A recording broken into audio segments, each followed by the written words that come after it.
Cynthia, the unassigned crew member from Earth, disconnected to the Jack Killer team except on the missions, found Lisa at the mainframe helm, which was technically the co-pilot's position. The assigned co-pilot was Smith, but not for another few hours. "What are you doing here, Lisa?" Cynthia asked, more or less sneaking up behind Lisa, her only female contemporary Hi, on the Patreon ship. world. This is Tom Luong. I'm the creator and co-writer of Cobalt Migration. Next to me, you see is Julian Phillip. He is the writer of the story. So, anyways, this is just a test run. My name is Tom Luong. I study engineering. Graduated Cal Poly Pomona. Eventually, I found my way to get into the entertainment world around the world. Today's date is October 8th, 2019, and hopefully in about 12 months, October 8th, 2020, we should be able to, hopefully we'll get about 1,000 supporters around the world.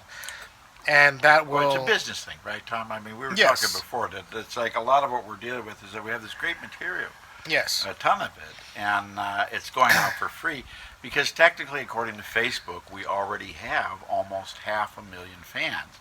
Facebook was recording in 2018 461,000 views and like 150,000 minutes watched. So, and those were those dumb video clips.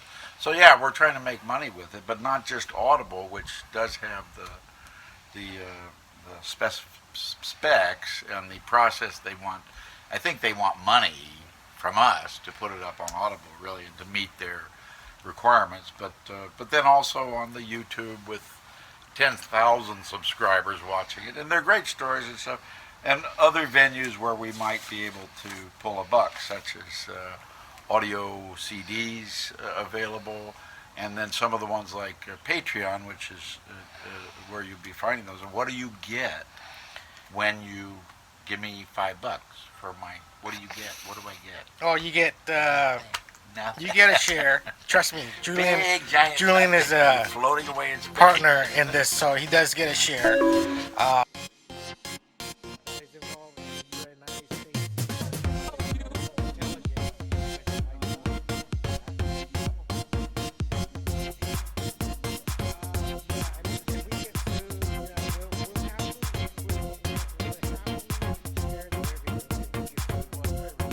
Audience. Well, it's very inspirational, though, right? I mean, it's educational.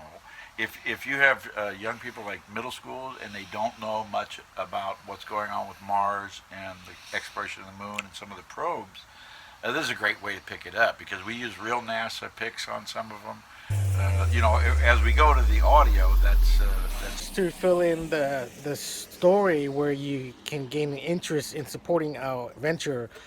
This is a story about a young girl that was born on the planet Pluto, and now she's living on the planet Mars in the year 2075. Explain though, how did she end up? Well, Because she's supposed to be the first. well, person she was who wasn't her born on Earth. her parents was on a space Could mission. happen. Has anybody ever been born in an airplane?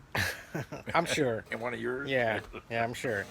But anyway, she was born on Pluto. Her parents was on a space mission, and And it crashed. her dad's parents are met where on Mars or on the moon. It would be they went on the four moon. generations back. Yeah, they all met the on way the to World moon. War- Yeah.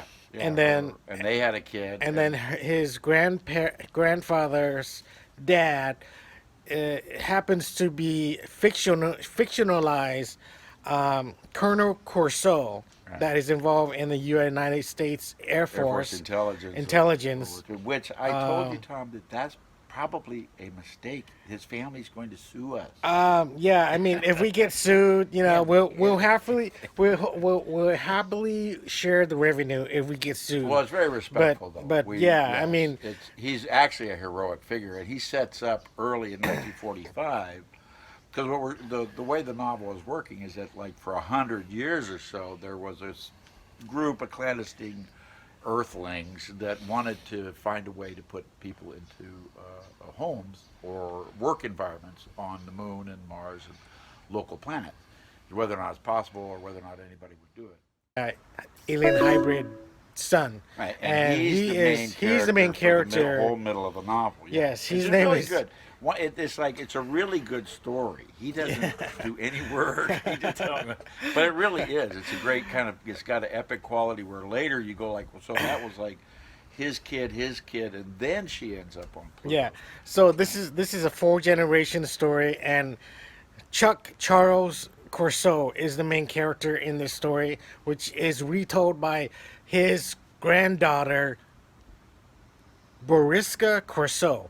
Okay, so that's the little girl that I mentioned that in the year 2075. She's grown up to about 27 years old. Yes. And is immigrating to Mars. Yes. So this whole story is being told by her point of view, and she's going through the whole 4 generations of story. Well, because when she's immigrating to Mars, and that's 150 years from now, they run her family history to find out who she is. Yes. And so it really sets up that's one thing I loved about the story. Yes. Was that at the beginning you go, so she's okay, she's a nice person, astronaut, she works up there, but she'd never been home. Yes. So it sets it up real good, like, wow, kind of like Starman, all on a DVD for you. Your kids might enjoy them. And it's more like, patronage of the arts, which has helped to get us kick it off, really. Because I think next year we can get a lot more viewers. We have 460,000 people, all in Venezuela.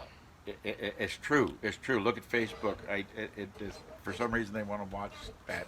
Probably in the prisons and torture chambers. Yes. The guards. All right, please come to our website, patreon.com/Tom Luong. That's patreon.com/TOMLUONG. And look for us on Facebook, YouTube, and obviously Patreon. You can support us with $1, $5, or if you owe us any money, you can pay us back with $100 support. So, anyways, if we owe you any money, though. But yeah, we really need support. We really need support. We really would appreciate you to help us out. The story, Joe. You'll follow the story. It's a good story. I came with a story. At least 3 hours. Julian's writing it, and it's coming to fruition by early next year. But we'll have 3 novels bound together, but like a trilogy, and hopefully we'll get it into major stores. We want to sell it to middle schools, high schools, middle and schools. Maybe we're saying festivals, but it's expensive is the thing. The promotions that we need, the whole industry has changed, and it's not because like I'm the world's greatest writer, but I'm not the world's worst writer either. They're good stories, but we don't have the pickup on the deals. We don't have the promotions that put it in front of a lot of people. Yes. So maybe you're a lot of people, and you might enjoy it, families and so on. Yes, and when Julian said he's not the worst writer, but he's not the best, probably wouldn't be working with him after all these years. And we've known each other for about 10 years, so we're still friends. Yeah, we're still friends. So that shows something. But anyways, please support us on Patreon, patreon.com/Tom Luong, TOMLUONG. Overly fond and we'll see you at the film festivals, book festivals, and Comic-Con. Cybers. See you on the inside.